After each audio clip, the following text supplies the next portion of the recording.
আরে দেখ, চিনতে পেরেছিস? না, কেউ?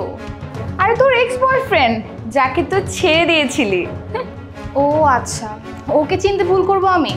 দেখ দেখ কি অবস্থা, টেবিল পরিষ্কার করতেছে।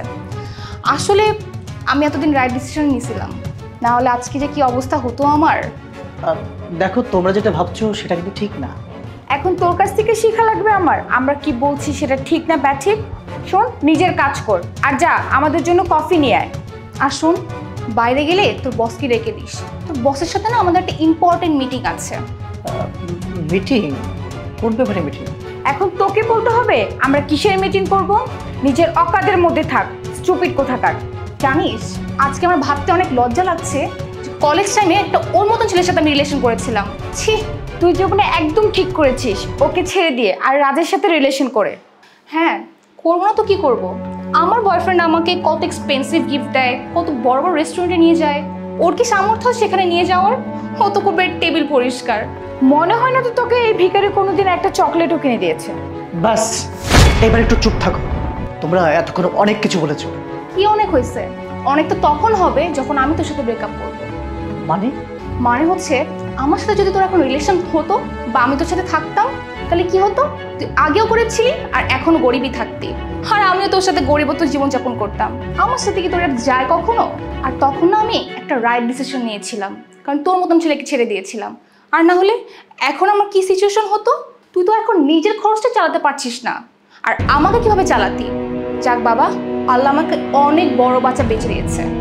ব্রেকআপের কারণ খুঁজছিলি না, এবার পেয়েছিস ব্রেকআপের কারণ। আসলে আমি তোমাকে মন থেকে ভালোবেসেছিলাম, কিন্তু তোমার মনে এইসব ছিল? ভেবেছিলাম তুই অনেক ভালো একটা স্টুডেন্ট, তুই একটা ভালো পর্যায়ে যাবি আজকে, কিন্তু দেখ তোর হালটা কি হলো। সে ঘুরে ফিরে একই জীবন কাটাচ্ছিস। ছি, লজ্জা হওয়া উচিত তোর। ভিখারি দেখে আবার রাগও আছে। শোন, এই নে টাকা, আমাদের দুজনের জন্য কফি নিয়ে আয়। আর হ্যাঁ, যে টাকাটা বাঁচবে সে টাকাটা তোর টিপস। দেখে তো মনে হচ্ছে কিছু খেতে পারিস না ভালো মন্দ, এই টাকাটা দিয়ে কিছু একটা খেয়ে নিস। এই শোনো, তোমরা কিন্তু খুব বেশি বাড়াবাড়ি করছো। এর জন্য তোমাদেরকে কিন্তু পানিশমেন্ট পেতে হবে। কি? তুই আমাকে পানিশমেন্ট দিবি? তোর কথা শুনে তো মনে হচ্ছে তুই এই কোম্পানিরই বস। এই স্টুপিড, বেশি কথা না বলে কোম্পানির মালিককে যে ডেকে নিয়ে আয়। দাঁড়া, আমিও কি বুঝাচ্ছি। আই, তোর এত বড় সাহস, তুই আমাদেরকে ইনসাল্ট করিস? কি ব্যাপার, আপনারা স্যারের সাথে এরকম চিল্লাপাল্লা করতেছেন কেন? এটা একটা অফিস। আর সরি স্যার, এটা ক্লিন করে আসতে আমার একটু লেট হয়ে গেছে। ইটস ওকে, আসলে তোমার আসতে একটু দেরি হচ্ছিল, তাই ভাবলাম যে নোংরা টেবিলটা নিজে পরিষ্কার করে ফেলি। সরি স্যার, আপনার কোটটা কপি পরে নষ্ট হয়ে গেছিলো, তাই আমি ক্লিন করে আনতে একটু দেরি হয়ে গেছে। এনে। স্যার?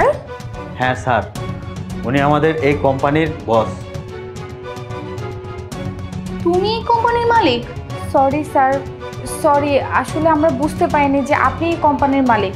দীপ, দেখো, আই এম সরি। আসলে কি বলতে কি বলে ফেলেছি, তুমি কিছু মনে করো না।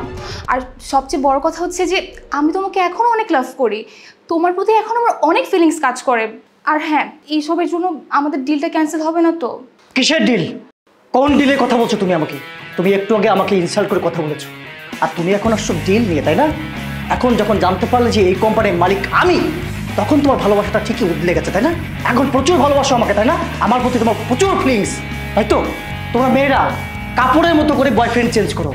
সাইকেলওয়ালা বয়ফ্রেন্ড থাকলে মোটরসাইকেলওয়ালা বয়ফ্রেন্ড খুঁজো, আবার যখন মোটরসাইকেলওয়ালা বয়ফ্রেন্ড থাকে তখন কারওয়ালা বয়ফ্রেন্ড খুঁজো, যখন কারওয়ালা বয়ফ্রেন্ড থাকে তখন খুঁজো বিমানওয়ালা বয়ফ্রেন্ড। আসলে কি জানো, তোমরা নিজে কি চাও এখনো পর্যন্ত জানো না। কয়েকদিন পর পর কাপড়ের মতো করে বয়ফ্রেন্ড তোমরা পরিবর্তন করো, আর তোমাদের চরিত্র এটাই। আর এই তোমাদের মতো কিছু মেয়েদের জন্য পুরো মেয়ে জাতির বদনাম হয়। আমার এটা ভেবে লজ্জা লাগছে যে একটা সময় তুমি আমার গার্লফ্রেন্ড ছিলে। আর শোনো, তোমার সঙ্গে ডিল তো দূরের কথা, তোমার সঙ্গে কথা বলতেও আমার লজ্জা লাগছে। এই মুহূর্তে আমার অফিস থেকে বেরিয়ে যাও, যাও। রাজু, ওদেরকে গলা ধাক্কা দিয়ে অফিস থেকে বের করে দাও। দুই চোখে দেখতে ইচ্ছে করছে না আমার, খুব ঘৃণা লাগছে আমার, খুব ঘৃণা। দীপ, আমার কথা একটু শোনো প্লিজ। যাও, বেরো যাও আমার অফিস থেকে। চলুন আপনারা।